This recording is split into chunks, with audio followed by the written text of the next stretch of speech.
Okay, so it's the first 20-minute sprint of Lisa's live stream, and all I managed to do in our little 5-minute warm-up sprint was, well, first of all, I sent a contract to a client that I had meant to do yesterday and I forgot.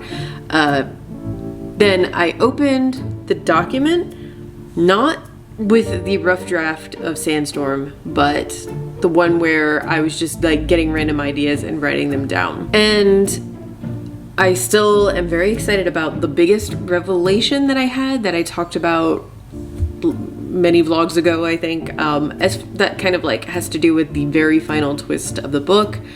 And it's something that I can definitely do, but the rough draft I wrote, a lot of it I'm gonna have to throw out, and I'm totally fine with that. In fact, as I was sitting here and we were chatting during the live stream, I decided that I know what I said was I'm going to take, I think I said all of January, not even to look at the rough draft that I wrote, but to work out the mystery from the back to the front. Like figure out exactly what happened now that I know who all the players really are and what they're really doing and who the real bad guy is, and reverse engineer it so that I know where I'm starting.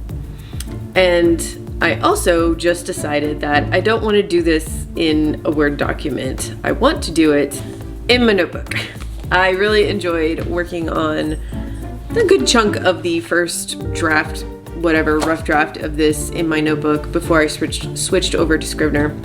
There's like something kind of freeing about just getting your eyes off the screen, writing in a notebook. So I think I'm gonna just spend most of today just letting myself kind of free write about this new twist on things and how it is going to change a lot of the premise of the book. I also need to make a list of things I need to research. There are a few very specific, like things that I know already, and then there's one new thing in particular involving kind of the new bad guy and her situation. There's a particular element of that I need to look more into, and it's going to involve learning about some legal stuff, which makes me a little nervous because I do find that really interesting, but also it can be kind of tedious to read about. So anyway, yeah, free writing and coming up with things I need to research that I can watch on the weekends or in the evenings, like find some documentaries, some videos, some podcasts, books, audiobooks, whatever, that'll help me kind of like get a better grasp on all this. So that's my plan right now. Let's see how this goes today.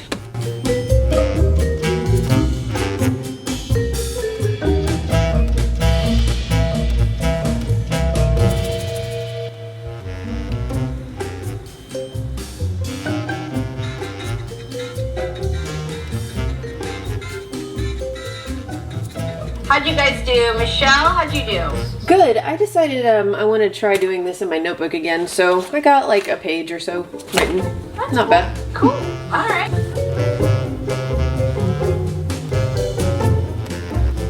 So I was going along, writing, it was going a little bit slowly. I did a little bit of research on that one kind of new thing I figured out I need to research, really helped. And then there's like 1 minute left in the last sprint, and all of a sudden I wrote myself into another revelation, like, oh, this makes a lot more sense, and it has to do with a kind of relationship and backstory between two of the characters, including one of them being the victim, whose body, I can't remember how much about this book that I talked about before, but the person who we know is dead at the beginning of the book, a relationship between her and another character, just totally unlocked a bunch of stuff there. So 7 seconds left. I'm feeling good about stopping there for right now, but I'm gonna try to get back into this later this afternoon.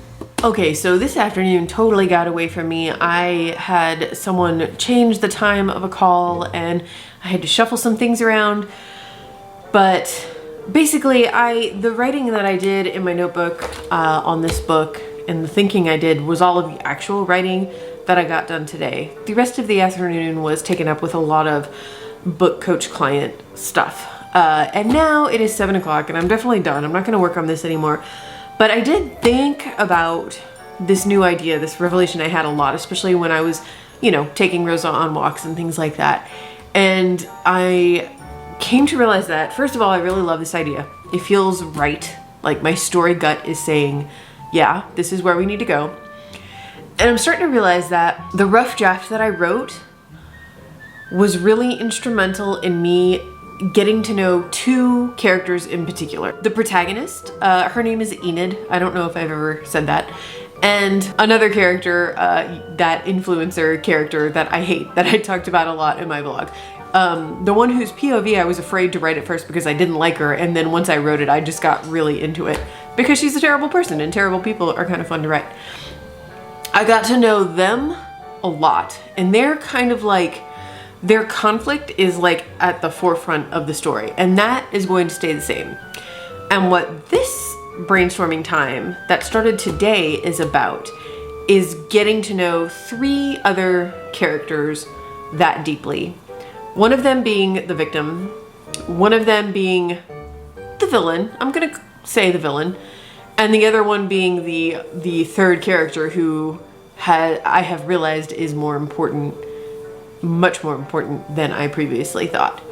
So a lot of this is going to be figuring out the five of them because I see them as kind of like the center of this story. And when I go through the other side characters in my head and I think about the arcs that I had for them in the rough draft, those are actually in really good shape. I really like how those all played out. And I'm not going to do much changing there, I don't think. At least right now. My plan is to kind of leave that as is. So what I started doing once I had that revelation, and where I'm going to go from this next, is I'm just starting from that third character, that character who, you know, I realized was more important than I previously thought. And I'm writing through everything that happened to her from basically the beginning of her life. And how her relationship to the victim, her relationship to the villain, and then as the other characters, Enid and the terrible influencer and all the others come in, just how she puts together what's happening and sets some stuff up. I'm not gonna call her the villain. I don't think she's actually a villain, but I do think she's doing some things that I'm side-eyeing, even though she has a very good reason.